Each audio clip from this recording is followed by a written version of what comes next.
নাই, আর্মিকে থানা থেকে বের করো। আচ্ছা কেন 5 ঘন্টা পরে গেল এবং ওয়েট ইটস মাই টার্ন নাও।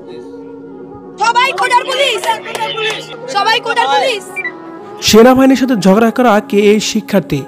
কেনই বা সোশ্যাল মিডিয়ায় এই শিক্ষার্থী ইতিমধ্যে এত ভাইরাল হলেন?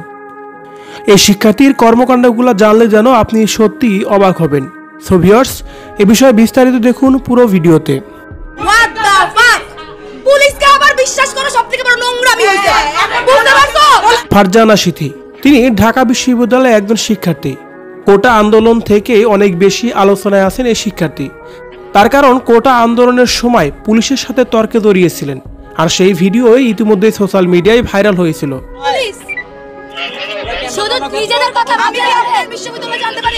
আর তখন থেকেই ভাইরাল কন্যা অগ্নিকন্যা নামেই পরিচিত সোশ্যাল মিডিয়ায়।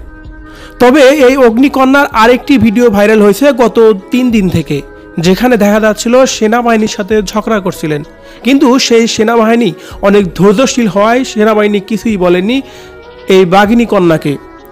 চুপ থেকে তার কথাগুলো শুনেছেন এবং কি শেষ পর্যন্ত সে এর সমাধানও দিয়েছেন।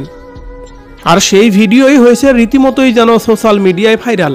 প্রশংসাও পেয়েছে সেনাবাহিনীর সেই কর্মকর্তা আশিক মাহমেদ।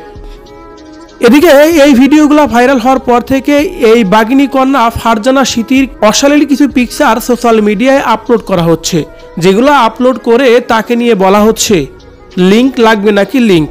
যদিও ফারজানা বিথির তেমন কোনো লিংক এখন পর্যন্ত সোশ্যাল মিডিয়ায় পাওয়া যায়নি। তবে প্রথম অবস্থায় ফারজানা সিথির কর্মকাণ্ড এবং কি কোটা আন্দোলন নিয়ে যখন কথা বলেছিল তখন লুফে নিয়েছিল সোশ্যাল মিডিয়ার ভক্তবিন্দুরা, কিন্তু বর্তমানে তার কার্যক্রম যেন কোনোভাবেই তারা মেনে নিতে পারছে না। তার কারণ বিশেষ করে গতকালকের ভিডিওতে সেনাবাহিনীর সাথে যখন তর্কে জড়ান তখন সেই ভিডিওর বিষয়গুলো সত্যি পজিটিভ নেয়নি শুভাকাঙ্ক্ষীরা। তারপর তো আবার তার অশ্লীল পিকচার, আর এইসব কর্মকাণ্ডের কারণেই নতুন করে ভাইরাল হয়েছে এই শিক্ষার্থী। সো ভিউয়ার্স, কোটা আন্দোলনকারীর সময় যে ফারজানা সিথি ছিল আর বর্তমানে যে ফারজানা সিথি, এর মধ্যে তফাৎ আপনার কাছে কতটুকু? বর্তমানে ফারজানা সিথিকে নিয়ে যদি আপনার কোনো মতামত থেকে থাকে কমেন্ট করে জানিয়ে দিন কমেন্ট বক্সে।